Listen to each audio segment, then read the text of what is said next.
Good evening and welcome to Q&A live from the Dunstan Playhouse in Adelaide. I'm Tony Jones, here to answer your questions tonight.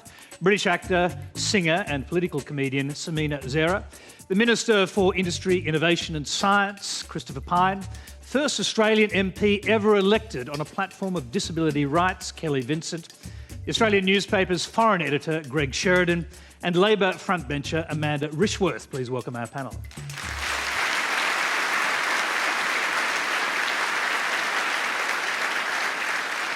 Thank you and welcome back to Queenslanders who are now back on our live broadcast on ABC TV. But no matter where you are in Australia, you can watch Q&A live on either ABC TV or ABC News 24. Tonight, we're broadcasting from the Adelaide Festival Centre and our Facebook poll wants us to emphasise schools, disability and federation. Our first question comes from Benjamin Johnson. My question... Again, my name is Ben Johnson. I'm an Australian citizen from Liberia. My question goes to Christopher Pyne. Last week, the Prime Minister, Malcolm Turnbull, says that it's vital for the state and territory governments to levy their own income tax and to make them responsible. But it was rejected by the state and territory government.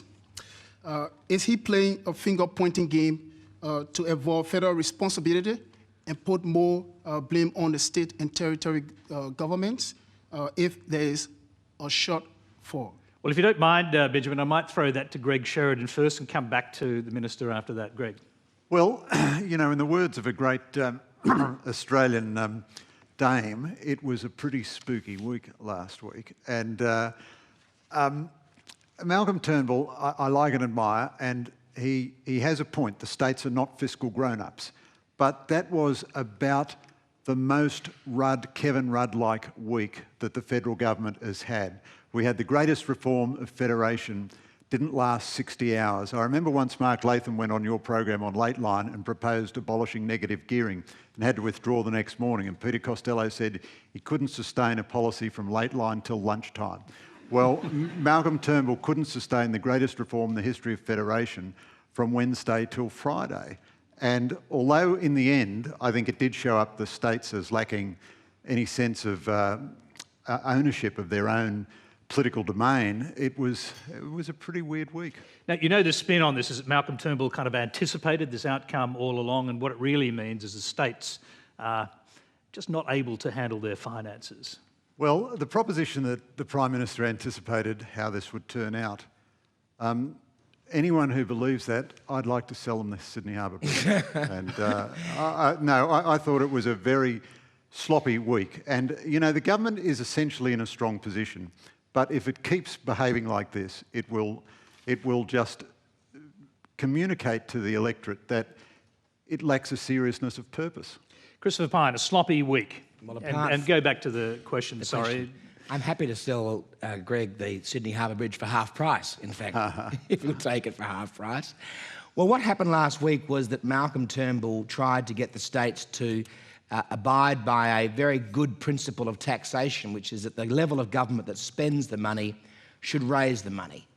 And the states are always saying to the Commonwealth that they don't have enough revenue.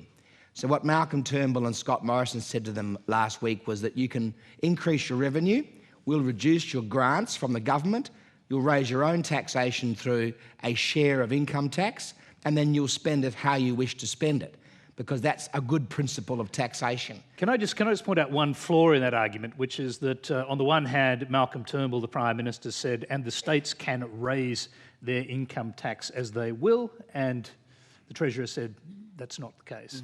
Well, so you had actually different stories coming from the Treasurer and the Prime Minister almost as soon as this began. Well, they could raise their income tax within the envelope of reducing their grants. That was the point. But that was kind of lost in the general cacophony of noise last week. Truth and understanding. But the fundamental point, the fundamental point was that the states showed us that really they just want to keep getting grants from the Commonwealth Government.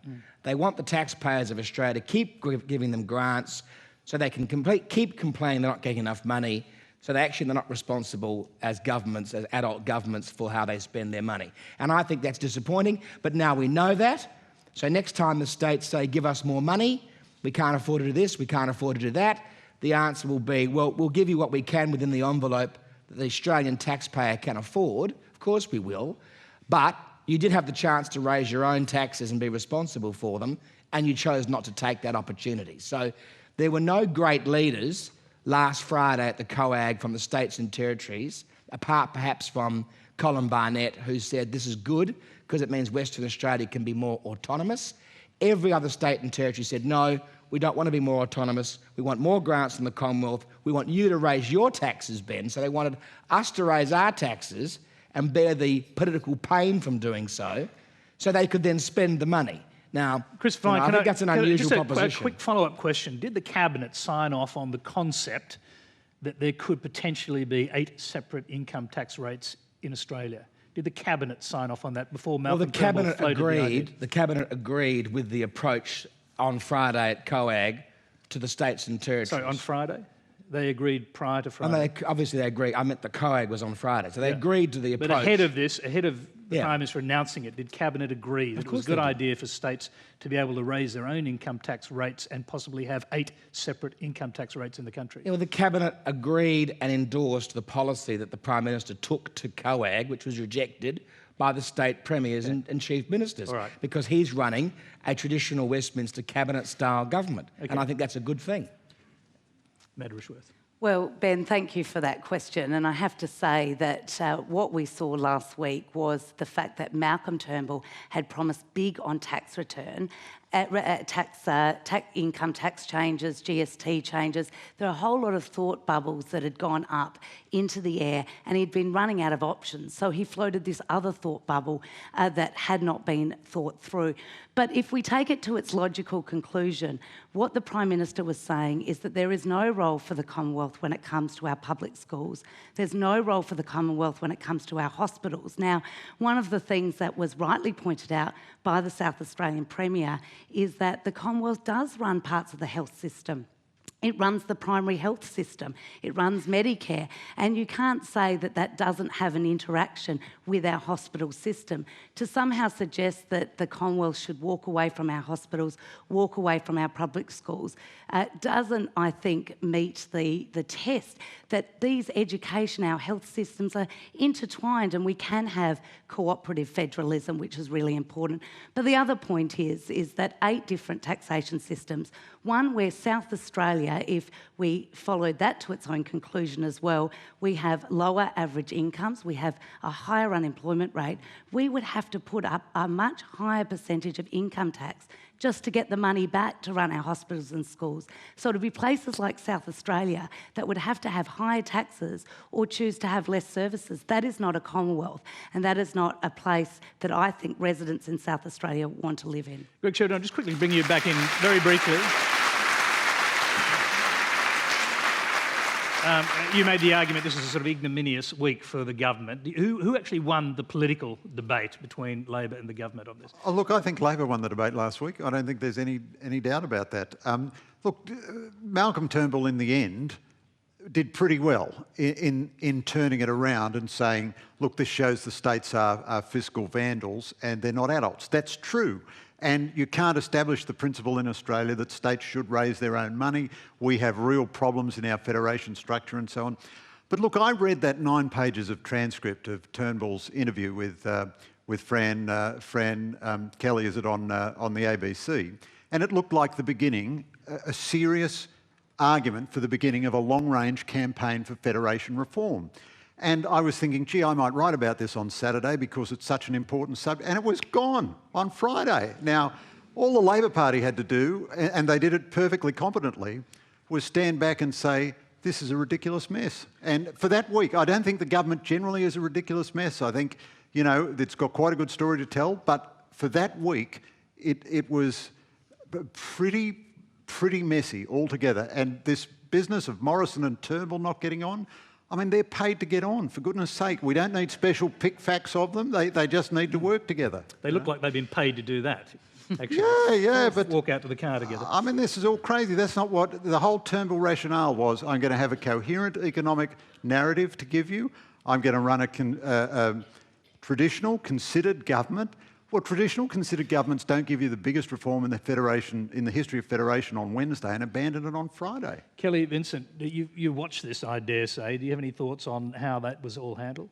Look, certainly I guess I can say that I am tired, and I know many people are tired, of watching bureaucrats and politicians, and yes, I acknowledge my own bias being one, fight out amongst each other rather than work together as a common wealth, and let's not forget that word, common wealth, for the good of all people. You know, we are so tired of watching these debates play out between personalities rather than what is good for all people in this state and in this country, particularly, as Amanda said, as we have the highest unemployment rate and the lowest incomes. We need to work together constructively and actually act like that's our jobs rather than put our personalities ahead of outcomes at such a dire time.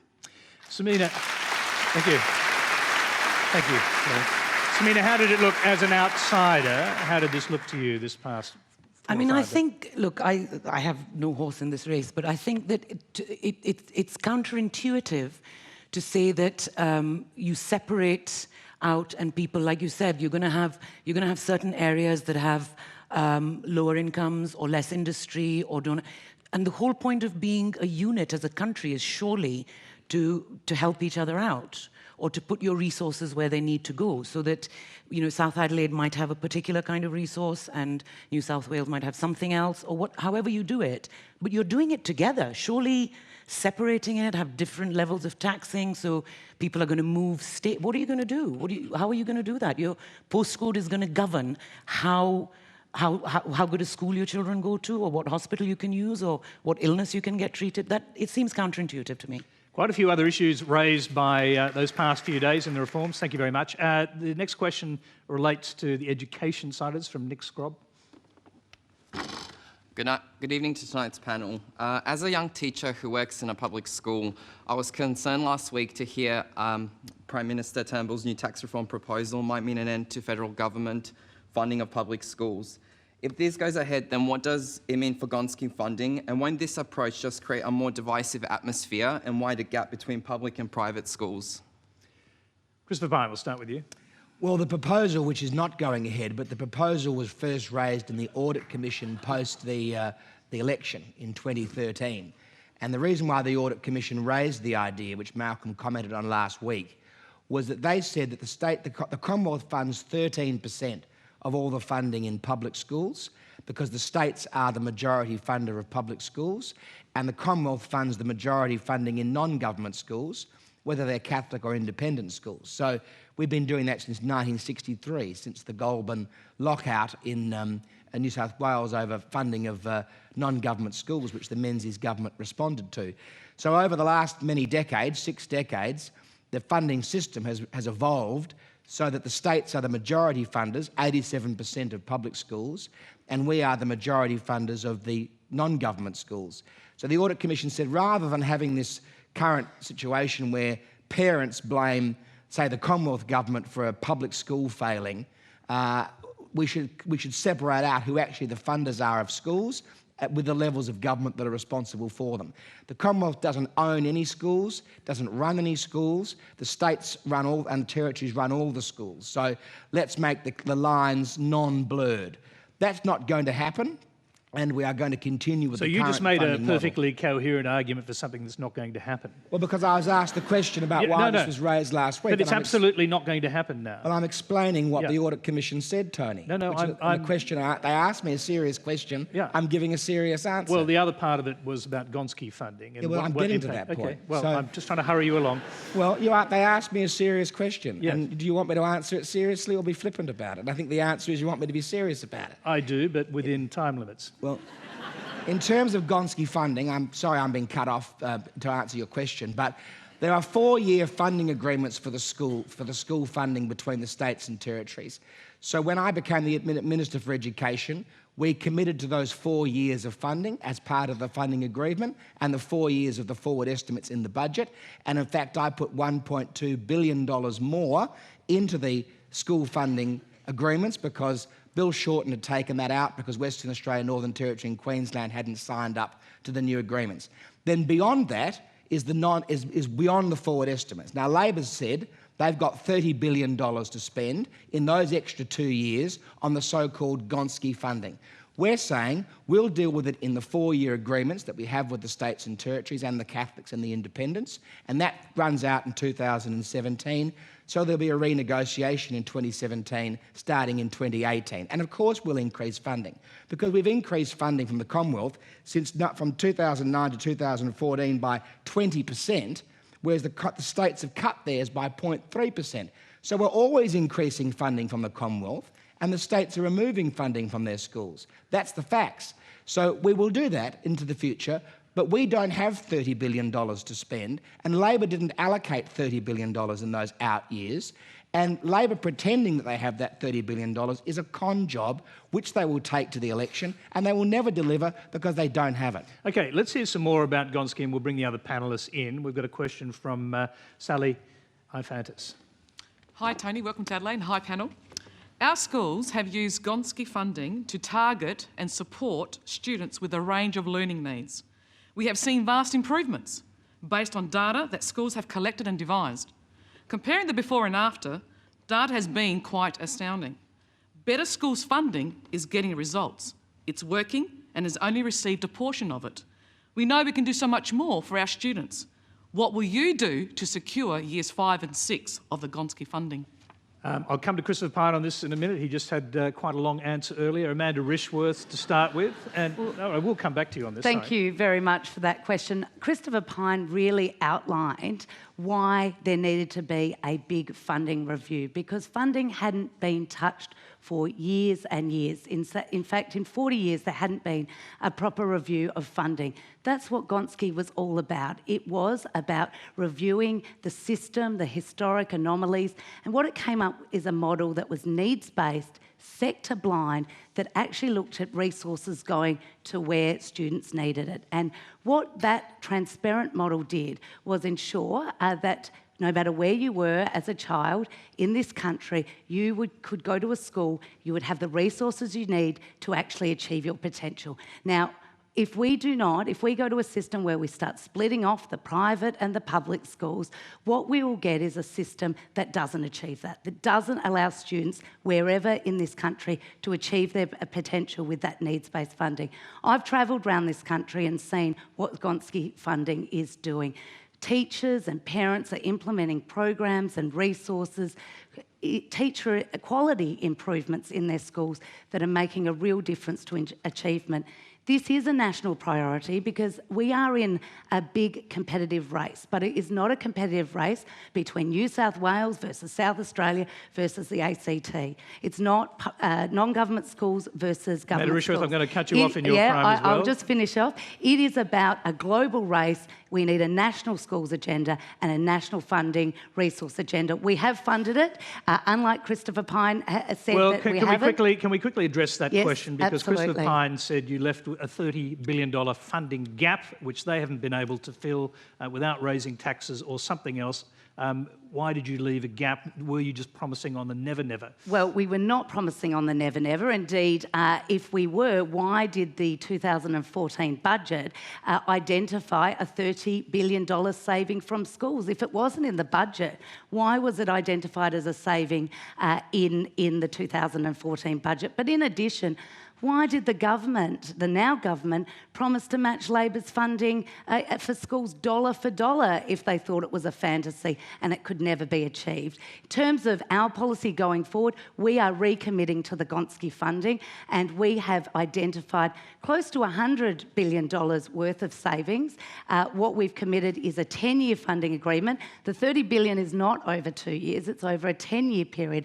That's what we've committed to, and we will deliver it. Okay, Greg Sheridan. Once again, a highly contested argument. I'd like to hear your view on it. Well, look, Tony, having been a bit critical of the government previously, let me now be critical of the Labor Party, though not of Amanda, of course, and say something very unpopular. Look, Gonski is a tremendous con, and nothing has been more wicked. Nothing has been more wicked in recent Australian politics than these absurd Gillard projections to spend $1 squillion out beyond the forward estimates. I mean, the previous Rudd and Gillard governments did this in defence, which I follow very closely, to an insane degree. They promised 2% increase every year, starting always just the year after the forward estimates. So spending was going down every year, and it would have to go up by $1 squillion in the years for which they would never be responsible. Now, I think the Labor Party did this as a conscious act of sabotage of Australian politics. Two other real quick points. If Gonski funding is making all that difference, then we weren't spending our education money properly previously, because we've been spending ever more money on education and getting ever worse results. Greg, would you mind if I, just on that point, I'd quite like to go back to our questioner, Sally Ifantis. Look, you're a teacher at a small school in the electorate of Hindmarsh, is that right? That's right. So can you tell us what... Our story? Well, just very briefly, what sort of funding did you actually get? What extra funding did you get over the years? In our first year of funding, we got about $2,500. And in the second year, we got about $3,500. In the third year, we got about $4,500. Now, in the real world, you can't do very much with that. But we try to do the best we can for our students for their learning needs. And what we try to do, each school targets and looks into what is best, how to spend that money to target their learning. So for us, it was to purchase extra SSO hours to support our students who are falling behind the criteria of learning in terms of literacy and numeracy. But in years 5 and 6, we will receive, if we get that money, $120,000. So can you imagine... So that's what, 2018-19 you're talking about? Yeah, 2018-19. Can you imagine the wonders we can do with that amount of money? We can employ an extra teacher to decrease our class sizes. We can purchase more SSO hours to support those students who are falling behind the benchmark. And you know what my point is too, Tony? I've always wanted to ask the panels, especially the politicians, why in Europe is education seen as a priority, the top 3 priority in funding of monies, where in Australia we were sitting once upon a time top 5 in education, and now we are falling behind. Tony, let me just finish that point. You can, very briefly. Thank you. Very briefly.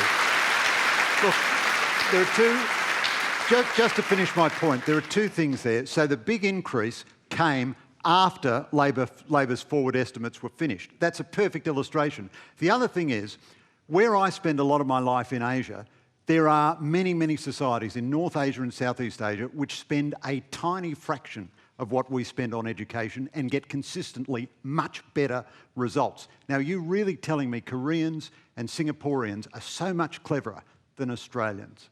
Let me just bring in Kelly Vincent here. So listening to this argument, you heard what the teachers are saying. Do you have a strong view about this? Certainly I do. I think Dignity for Disability is supportive of the Gonski model in terms of particularly what it could achieve for students with disabilities, particularly where the money is attached to the individual student rather than in a general pool, so that it's ensured to be spent on that student. However, can I also say that from what I've learned and the people I've heard from, it's very clear that funding alone is not the solution. And as you've rightly pointed out, Sally, there are countries in Europe, including Finland, which widely is recognised as having one of the world's best education systems, and yet their spending is about the same as we have in Australia on education.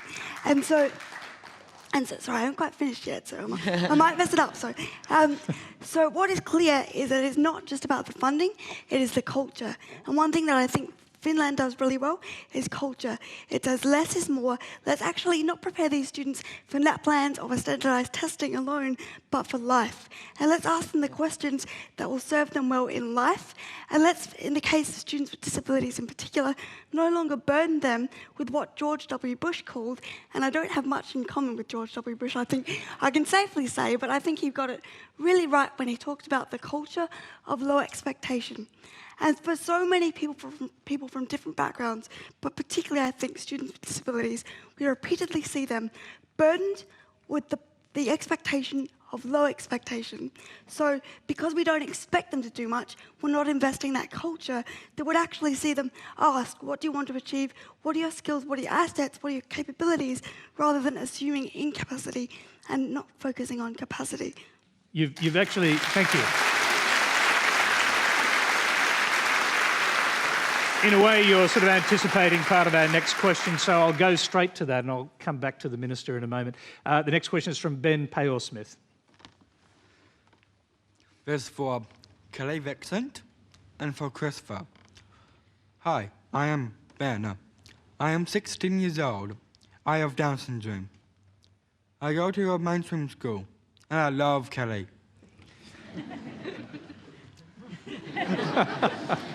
I go to mainstream school, and I need extra help there.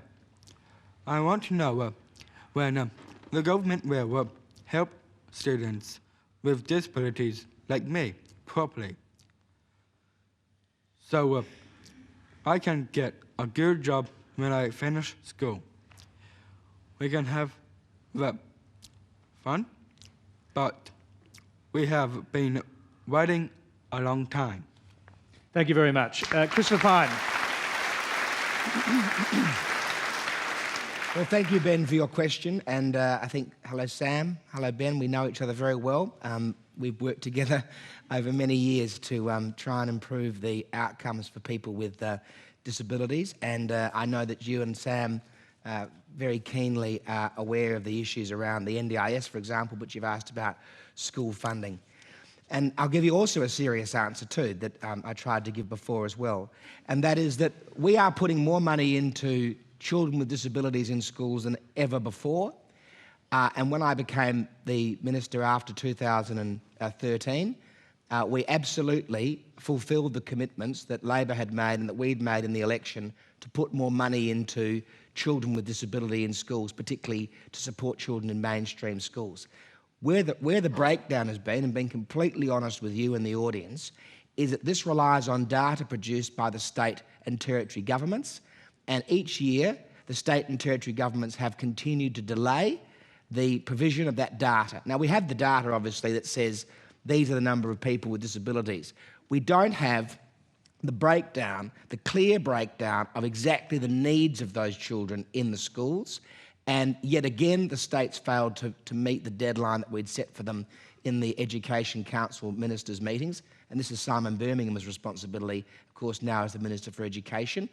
And when they finally get their data up to date and up to speed, and I worry about why they don't provide us with the clearest and most accurate data, we will fund every dollar that we're required to fund for children with disabilities in schools, because as a sophisticated, very wealthy country, there's absolutely no basis at all not to do everything we can for children with disabilities, whether they're in mainstream schools or any other schools. Christopher, you didn't get a chance to answer Sally Ifantis' question. I'm going to bring you back to that. She was asking whether in the years to come, 2018-19, their school, their small school, will get the $125,000 they were promised as part of the Gonski model.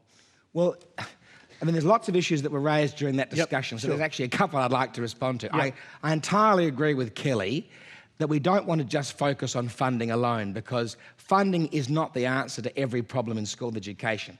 And that's why I focused on initial teacher training reform, because, for example, we now have in initial teacher training that no teacher can be graduated from university who hasn't been taught in dealing with children with disabilities. We actually live in a country where at the moment you can actually graduate from university as a teacher and not have any training in children with disabilities, and yet there'll be children with disabilities in almost every class you deal with over the course of your career. We focused on parent-student involvement, with parents being involved in their students' education, on more autonomy for schools, for public schools to make their own decisions about how they spend their money, for example, in your small school in Hindmarsh, and of course getting the national curriculum as robust as possible. We will increase the spending in years 5 and 6 and in years 7 and 8. In the next school funding agreement, it will increase spending because, as I pointed out before, we've increased our spending. And in the current agreement, which is 2014 to 2018, we're increasing it by 27%. And in the next agreement, we'll increase spending again. And that's the right thing to do. But we also have to do what we have the money to do. And we have the money to do that. Neither Labor nor the Coalition have the $30 billion that Labor promised people, which they never had. And Amanda said tonight that wasn't over 2 years, it was over 10. No, it was over 2 years, and Labor still doesn't have that money.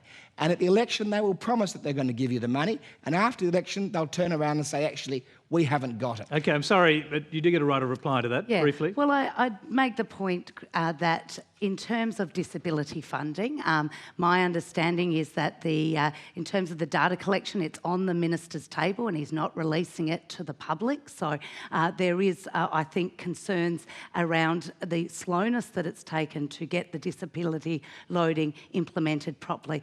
But this is why, and I will make the point, of course it's not just the amount of funding that improves schools. It is about the programs in schools. But if you think you can improve teacher quality, release them from class so that they can mentor or get the experience they need, if you think that that you can improve the experience that students have in class and get the right resources to allow children with a disability to be integrated into mainstream school, all that does cost money. And I think it is pretty disingenuous to say that we can turn around our school improvement by cutting or not giving funding. Christopher Pyne just said you're not telling the truth about that money. So do you want to respond to that or not? I will respond to it. It was in the budget. We signed 6-year agreements with the states and territories.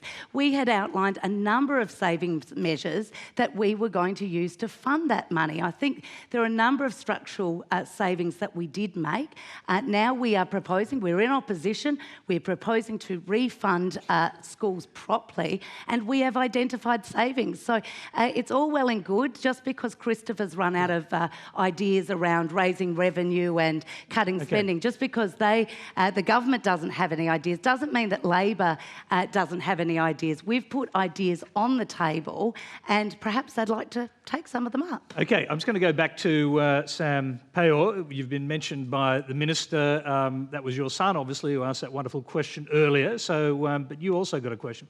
Yeah, I think a lot of my questions have actually been covered, and I have been lucky to have worked with Christopher and with Kelly and with people across all different governments. But I feel like we need to harp on about the same thing, because every day I'm working with families with children with disability who are not receiving the funding that they need to get a decent education in school, and they're not coming out job ready. Government needs to do something about it. My question was based on the fact that Gonski gave us all a glimmer of hope. Whether it was feasible or not is almost irrelevant to me. I'm a parent. All I really care about is that my child gets a decent education. You've given us that hope. NDIS is doing brilliant, amazing things outside of schools, but doesn't do anything in schools. When are you actually going to do more than this 2% or this $2,500 for a little school? They need more than that. So, can I just before you sit down, you've just heard the argument that money doesn't matter, really. It's about training, it's about changing the culture. I said that there was more to it than just money. Okay, there's more to it than just money. It costs money to train. Quote you correctly, sorry. Well, that's true. It costs money to train teachers. It costs money to have peer teachers working with other teachers that are already experienced. That means you've got 2 teachers in a classroom. That costs double the money. You can't do that on today's funding. Christopher Pyne, a brief answer on this, if you wouldn't mind. Very briefly, because I had a good run before, but we are increasing the spending. But my point is that there's other things besides the spending. And we are putting more money in, and we're putting a lot more money into disabilities. Can you say what percentage of the spending that was predicted or called for under the previous regime you will go for? Well, we funded 100% of what was in the forward estimates and the budget for the next 4 years. 100%. And how much of the out years, this 2018-19 period? The last amount in 2018 plus at least CPI. We've already talked about that. Right. So there will be an increase. They were going to get, that little school was going to get $125,000. It sounds like they're going to get a tiny fraction of that. Well, hang on. They weren't going to get Labor didn't have $125,000 to give them. That's what's in the funding That was model. all on the Never Never. That was all not in the budget. And I'm sorry that their expectations were raised to those levels, because Labor didn't have the money unless they were going to massively increase taxes or borrow more money. Now, one of the reasons we were elected in 2013 was to get the budget under control, and we are doing our level best to do that. But to finish my answer to Sam, we are funding the loading for disabilities fully. There were 4 loadings in the Gonski model, and we funded them fully. Including for disabilities. So there's a lot more money for disabilities. The problem is that we haven't got the accurate data that we need, which I believe will show that there's actually a lot more children with disabilities in schools who need help. And when the states and territories give us that, it's not sitting on the minister's desk, because the minister's not actually responsible for that. It's provided by the states and territories to the department. They run it through a model and out pops the amount of money that each school gets. Now, when they give us that much more accurate data, I think the spending on disabilities will increase a great deal.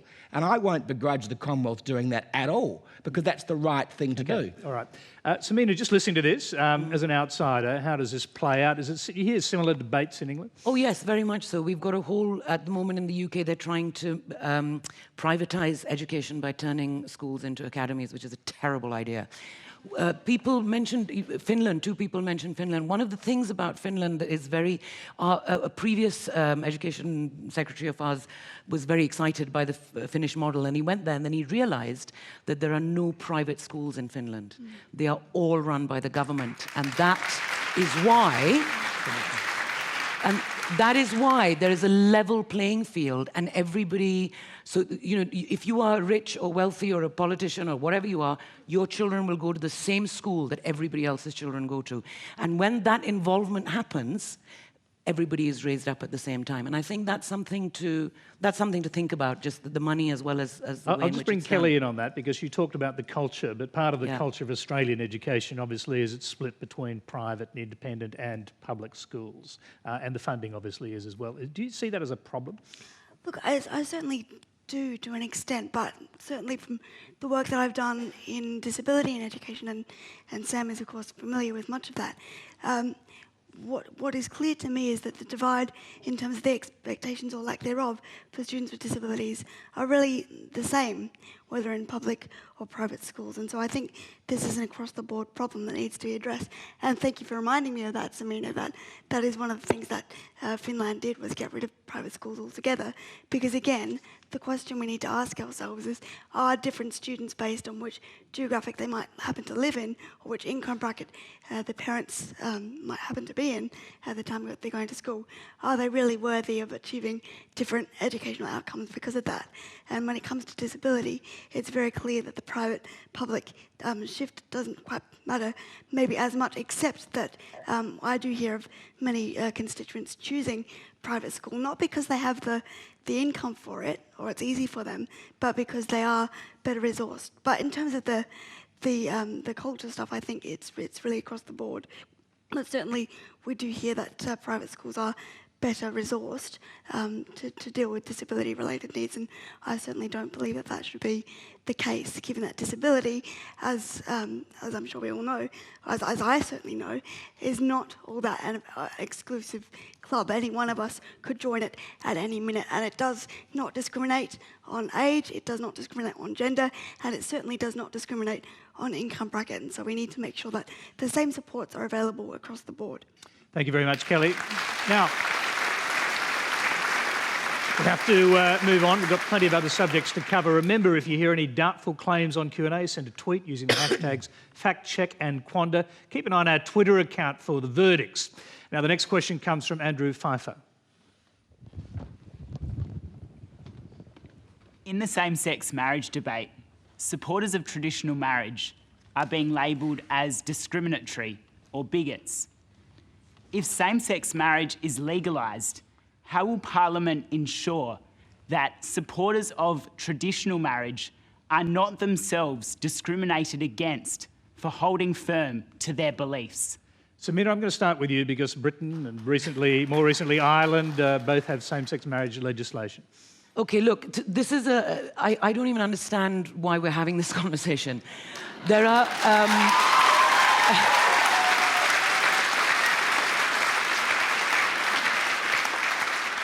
Here's the thing. Either consenting adults can do a thing or they can't.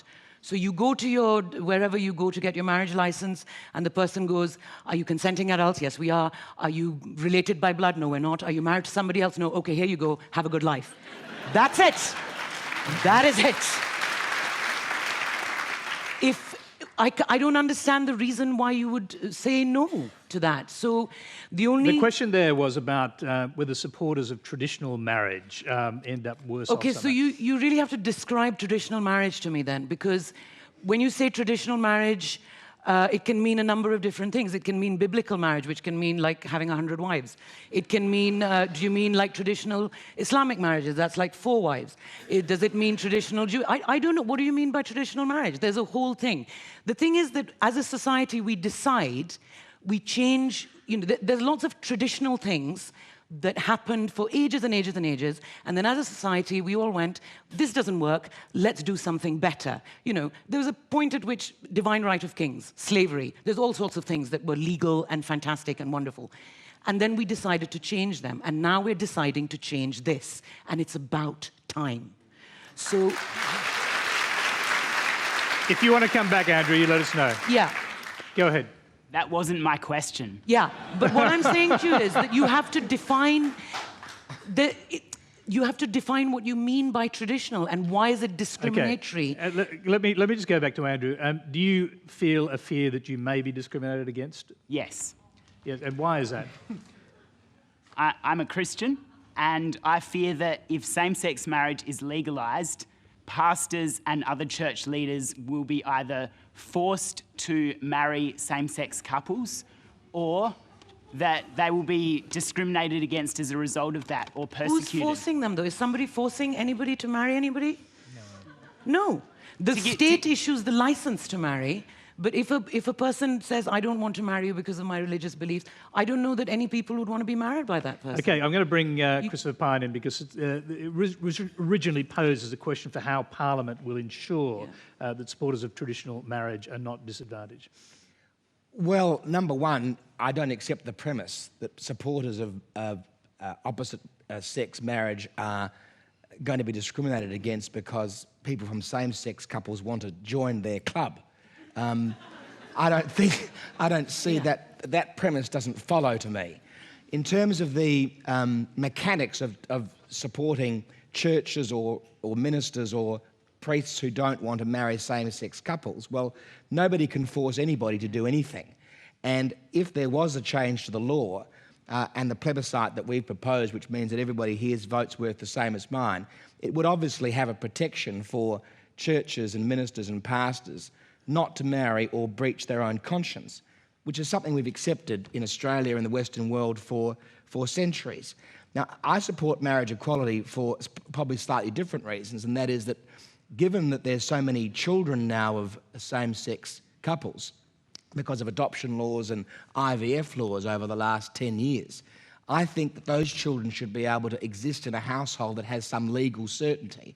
And as a Member of Parliament, I've seen situations where children in that situation are taken away from that couple and returned to very bad circumstances simply because that same-sex couple didn't have the legal or the legal status to protect that child that they might have had since birth. Now, I think that's wrong.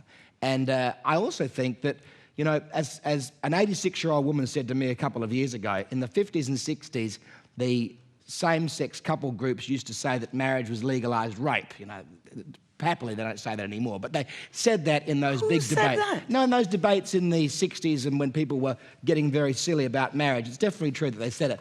And she said, now they want to be married like we are, and so therefore, why wouldn't we want them to join our club, to say that they value something that we have? Okay. I think that's a good argument. Thank you, Christopher Pyne. Greg Sheridan. Well, Andrew, is it? Is that your name, Andrew? Andrew was your name. No, so, Andrew, I appreciate your standing up at a Q&A audience and identifying yourself as a Christian. Well done. Good on you. And look, this has been an issue in which I've undergone a kind of agonising reappraisal myself. One useful thing the plebiscite has done has made us think about it. And if you're going to have to vote, and if you've got a public microphone, what are you going to say? Now, I'm a very, very unsatisfactory Catholic in every way, irregular in practice and all the rest of it, as Christopher would... because you don't drink. As Christopher would well know. As a Catholic, is a wicked thing. But let me say to you in all seriousness, I profoundly believe in the Catholic Church. I believe its message, and I believe it's true, and I believe it's good. I no longer see any reason at all for the state to enforce the Catholic view of marriage. I'm not asking the Church to change its doctrine. I profoundly agree that the big change was when we said gay couples can have children. either through divorce or either through adoption or just because they have children from previous relationships or whatever. I don't accept the primacy or the exclusivity of the biological thing. I don't think you should make cheap political points out of the Gospels, but you know, all through Christian history, the family that we've idealised is the Holy Family, Joseph and Mary and Jesus. Joseph was not the biological father of Jesus. He's a stepfather, and he's an inspiration to stepfathers all throughout history. There's one thing you need to be a good parent, and that's to love the kid. And if society accepts that gay couples can have children, then it seems a shocking discrimination against those children to say their parents can't be married. But I do agree that there is a real risk of a kind of social stigmatisation and also persecution by these ridiculous human rights bodies and so forth of traditional churches making their traditional teachings, and I hope that there's some legislative protection for that. Just very briefly, because I'm mildly surprised, you've actually gone through a kind of, if I can put it this way, a road to Damascus conversion on same-sex marriage. And by the way, Jesus, it turns out, is the first IVF child. Well, that's, or some such thing.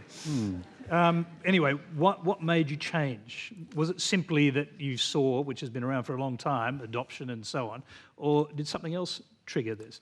There's two or three things, Tony. One was I was trying to work out what column I could write about it, and every column I composed in my head I was slightly ashamed of, and then I thought, well, if I'm ashamed of writing it, it's probably shameful. Then there's another thing. Like everybody else in society, I have very, very close gay friends, and I was thinking, how can I write this and not upset them? But at the same time, I'm not jumping the shark ideologically here. I'm happy to be identified as a social conservative, and you know, for all my infinite sins and all the rest of it, I'm a believing Catholic, and I'm not condemning of the church, and I'm not condemning of people who have a traditional view of marriage. I do think we ought to talk about each other with some respect, and the. Can I just ask a quick question just on that very briefly? Does it imply disrespect when churches or church lobbies say this should not happen, and it shouldn't happen for the following reasons, and they not only dislike the idea of adoption by same-sex couples, they would quite like to roll it back? Well, I think there's a lot of disrespect on both sides, if I may say so, and I think labelling people homophobes because they have a traditional view of marriage is quite wrong. I do disagree strongly with those Christians who talk about a stolen generation, because let me tell you, there is an epidemic of domestic violence out there, and I know so many fantastic parents who are not biologically related to their kids as look, I wouldn't speak about the Gospels flippantly, but that's just because it's my religion. But Joseph was not biologically related to Jesus, but he is the chief saint of all the average Joes in our history. And I do think it's disrespectful for the lobby to talk about the stolen generation, because that applies to any person who has a stepchild, and I just think that's wrong. But I'm very optimistic about the plebiscite. I'm sure it's going to be passed. It'll be definitive then. We can forget about it. I don't want the human rights bodies to persecute Christian priests and bishops. And, you know, I just hope we can conduct the debate with some civility. Amanda Rishworth, we'll try it.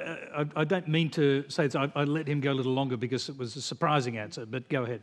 Well, the one thing I would say is Greg is an example of what so many in the community and the journey so many in the community that I've witnessed have been on in terms of changing their position on marriage equality.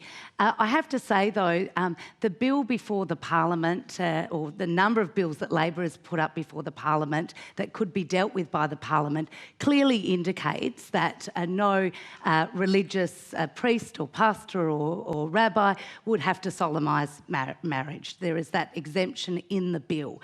But I think we've got to the point now where it is actually society, it is government that gives these marriage licences, and it is time that the Parliament indeed reflect what's the mood of society, and that is to end discrimination. And I think that is a critically important point. But the final point I would make is that we do have religious freedoms in this country. We do respect religious freedoms and beliefs in this country, and I think that is an important part of this debate and respect that does need to be given. Okay, and Kelly, you're the last person on the panel who hasn't spoken about this, so if you can do so briefly, that'd be great. Thank you. Look, Andrew, thank you for sharing your views with us. Like other panel members have said, I think people like Greg are a great example of how far we can come when we deal with these issues with compassion, I should say, and with a sense of empathy.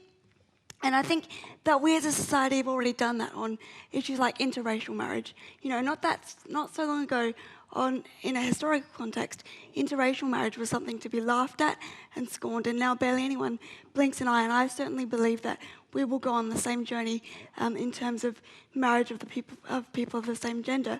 But can I also say that nobody is talking about forcing anybody to do anything that is against their will here. I certainly know of plenty of heterosexual couples that I don't necessarily agree should be married, and if I were a priest, I wouldn't marry them.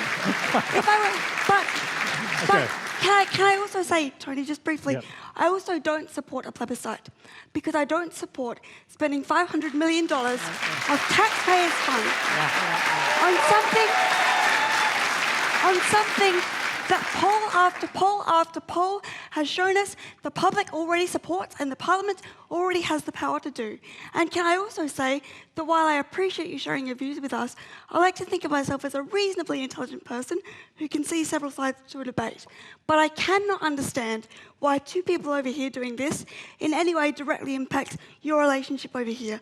I'm sometimes contacted by people who say that, if same-sex marriage comes to be, I as a heterosexual married person will feel that I have to get divorced. Well, quite frankly, I cannot understand why you wouldn't put all this energy into your own marriage, and you might actually be a lot happier. Okay, thank you very much. Sorry, Andrew, we have to move on. So news has just come through that tomorrow's news poll shows Labor leading the government, 51-49% in the two-party preferred. Our next question comes from Michael Reschke. My question's for Mr. Pyne. Australians sighed with relief when Malcolm Turnbull replaced Tony Abbott as the leader of the Liberal Party. However, after the Safe Schools fiasco, Turnbull's lack of policy and falling approval ratings, as well as Cory Bernardi registering the name Australian Conservatives, it seems like Turnbull's leadership of both the party and the nation is flagging. When considered with Abbott's presence in the media and the Parliament, along with his marginal seats campaign, it seems like he could be angling for a return to the Prime Minister's office. How can you assure Australians that a vote for the Liberal Party is not a vote for the second Abbott government? Ooh, Christopher. Or the Kevin Andrews government. Well, I can absolutely assure you that if you vote for Malcolm Turnbull at the next election, and I hope you will, because the alternative is Bill Shorten, that you will get Malcolm Turnbull as Prime Minister for the next 3 years. That is absolutely and utterly certain.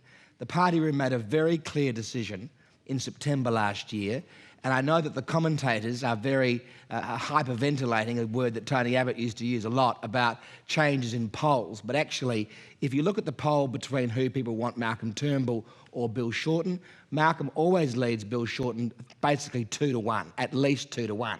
So sure, polls come and go, and today's news poll is a reflection of the messy week that Greg Sheridan so helpfully talked about at the beginning of the show. I thought you said it was a triumph. No, well, he said it was I think a lot of people had his perception, and of course, I've now explained and clarified what happened last Friday. So it sounds like you just clarified it again. If only I'd had that chance on Friday to explain it and clarify it, the poll perhaps wouldn't be the same as it is now. But polls come and go, and that reflects the current situation. But after an election campaign, on election day, I firmly believe that with our policies around things like the National Innovation Science Agenda, the Defence Industry Policy Statement, the Defence White Paper, Senate voting reform, competition law reform, media ownership reform, there'll be a budget in May. Quite clearly, we have the team and the plan to create jobs and growth. and the Bill Shorten government still doesn't believe, the Bill Shorten opposition still doesn't believe that the building and construction industry needs to be reformed. Christopher, so I think the vote will be very clear. The final chapter of Nikki Savva's book, The Road to Ruin, reports Tony Abbott telling friends that in a second Abbott government, he would be better than in the first. Today, you've got Kevin Andrews talking about a possible leadership challenge. You have, as the questioner just said, Corey Bernardi coming out and starting a new branch of the Liberal Party, a Trump-like branch. He made the point himself. How can you stop this internal division hurting your electoral chances? And could that be part of the polling we've just seen? And you've got Gary Gray, the former respected Labor frontbencher, resigning from the front bench and the Parliament because Labor had a position to support Senate economic Senate voting reform. But can we just stick with what the questioner asked, the question about Tony Abbott and whether he's angling for a second term? You're pointing to people in the coalition who perhaps have different views from time to time, but we're not a Stalinist party. We accept that that's the case. Yeah. In the Labor Party, who supported Senate voting reform, yeah, sure, but I'm just going to they changed 180 degrees of political benefit. You know, that's a problem for them. The question was a very simple one. It is, could these people damage your prospects at the election? Well, disunity is always unhelpful, but the reality is, of course it is. I mean, it's obviously a statement of the bleeding obvious, but the reality is that nobody in the coalition party room wants Bill Shorten to be Prime Minister of Australia, and that is reflected in the public mood. And by the time of the election, the choice will be very clear. The Labor Party that believes that the building and construction industry is travelling on just fine and is led by Bill Shorten, or the Turnbull government that actually knows how to transition the economy from the mining boom to a new economy led by a man who's created successful businesses and had a life outside politics. And I think the choice will be very stark. I'm going to quickly hear from other panellists. Amanda Rishworth. Well, I think, unfortunately, what you've highlighted in all those decisions is that Malcolm Turnbull is being bossed around by the right wing of the Liberal Party. And what they are doing is they're saying, if you don't do what we do, what we say on safe schools or on climate change or marriage equality, then we're going to come and get you. And this ruse that Corey Bernardi has about starting his own political party is more fodder to threaten the Prime Minister on whatever issues. Now, I don't mind what it does to disunity within the Liberal Party. What I worry about is what it does to the nation, what it does to this country, the divisions it causes, the issues it causes, and the fact that we don't take a positive step towards addressing climate change in this country or a positive step in terms of marriage equality. So we are running out of time, and I'm going to quickly go for a quick answer to Greg Sheridan. And you know Tony Abbott very well. Is he so bent out of shape by losing the leadership that he wants it back, and he does feel that a second Abbott term is a possibility? You know, just as I'm not a spokesman for the Catholic Church, I'm even less a spokesman for Tony Abbott, you know. But my guess would be that Tony Abbott will be very disciplined during the campaign and will work hard to get Malcolm Turnbull re-elected. Two single-sentence points. The first is the country desperately needs political stability. The argument for re-electing a government, for getting a Prime Minister who lasts more than 5 minutes, is overwhelming. The second point is I think the Liberals will do a bit better in South Australia, and the whole state will probably cast a giant bronze statue in the likeness of Christopher Pyne, because he has secured probably upwards of $100 billion worth of naval shipbuilding for South Australia. It's a bit more expensive than we would have paid. Greg, you're just anticipating our next question. We do have time for one last question. It's from Matthew from Yarrow. Hello. My question is for Christopher Pyne. Last week, a poll of your people in your electorate of Sturt returned with 84.9% of Liberal voters saying they want our future submarine project built here in South Australia. So with an overwhelming majority of those voters saying they want the project built here, why doesn't your government rule out the overseas and the hybrid build here in South Australia for the competitive valuation process?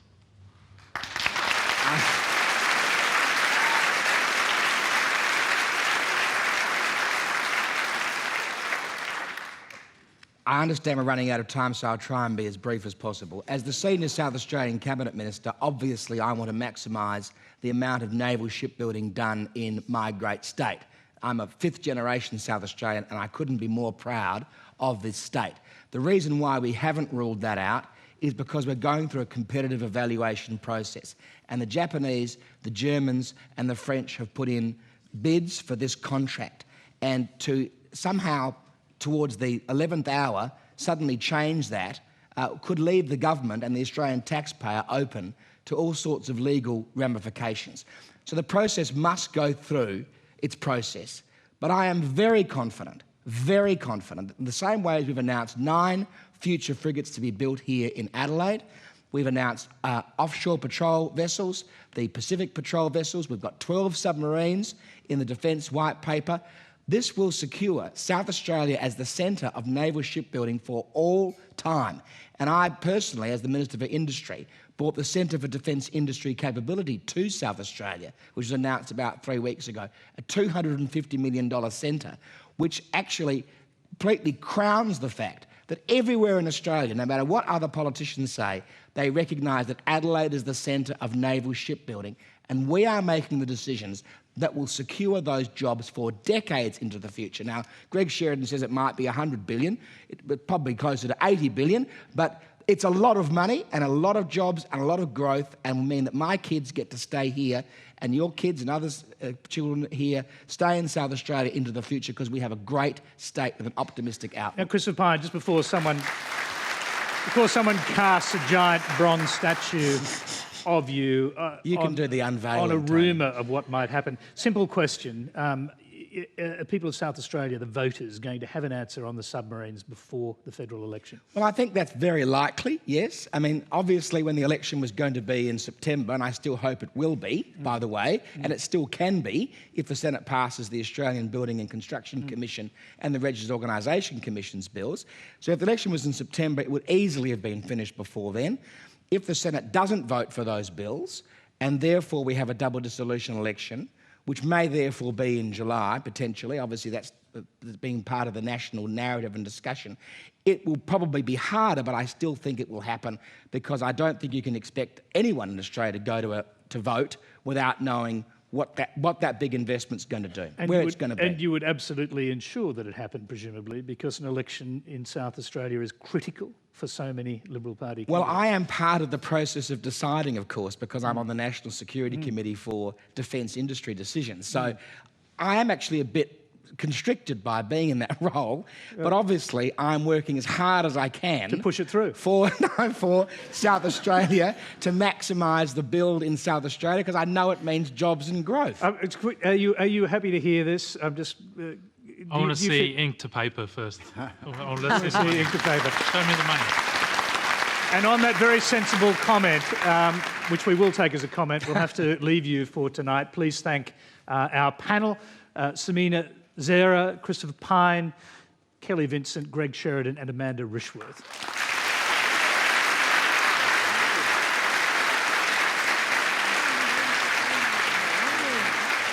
Thank you, and a very special thanks to the Adelaide Festival Centre and to our wonderful audience. You can give yourselves a quick round of applause. You were terrific.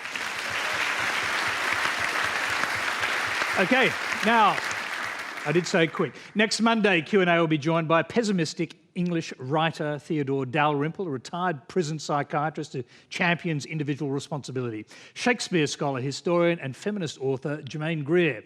ARIA award-winning oud virtuoso Joseph Tawadros, outspoken Liberal MP Sharman Stone and Tasmanian Labor Senator Lisa Singh. That'll be fun. Until next week's Q&A, good night.